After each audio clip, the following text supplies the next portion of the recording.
ask you something, Jimmy. How long were you addicted to heroin?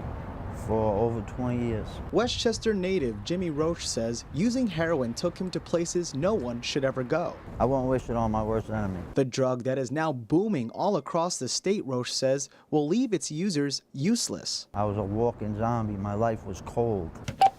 And according to Westchester president of the National Council of Alcoholism and Drug Dependence, Dr. Ray Griffin, although the consequences of using can be harsh, heroin use is on the rise. Since 2010, we've seen a 73% increase in the number of heroin use. And Griffin says the people using the opioid drug are not who you might think.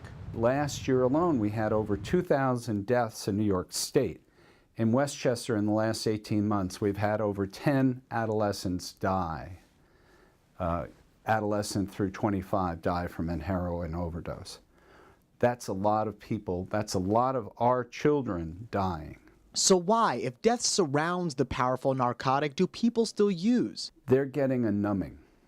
They're not feeling. When I first did it, I thought it was the best feeling in the world. It made me escape. I didn't feel feelings. I was totally numb to the world. And what makes them continue? What it's doing to brain cells, to brain chemistry, is very intense. You think heroin is your God. You know, you follow it. You know, you worship it. Oh yeah, heroin addiction is not just physical, it's mental, it's spiritual, it bankrupts everything.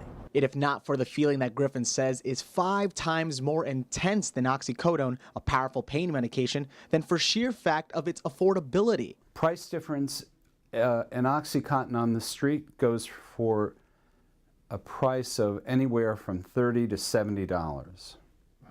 A bag of heroin, which is equal to about 10 oxys, would only cost you 10 to 20. A small price, Roche says, to ruin your life. I've been to prison over drug addiction. I contracted HIV because of my addiction. I lost family members because they didn't want nothing to do with me no more. I lost a lot of friends due to overdoses.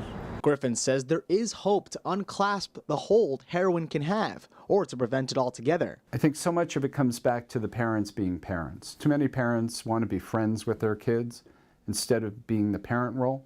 Talking with your kids, keeping an eye out for sudden changes are just some things Griffin says can prevent drug use. You need to trust your gut as a parent. If you feel there's something going on, there is, because we have one shot at this. This isn't a dress rehearsal. Hello. With a sponsor from a drug addiction center, Roche says he has been clean for more than 7 months, and crawling out of the darkness of addiction, he says, allows him to see the world in a whole new light. It's maybe hard for other people to understand, but when you're a heroin addict and you come out of that heroin haze and you run into life and things start happening to you and you start feeling for other people, compassion, empathy, the world's an amazing place. Ken Buffa, FiOS 1 News.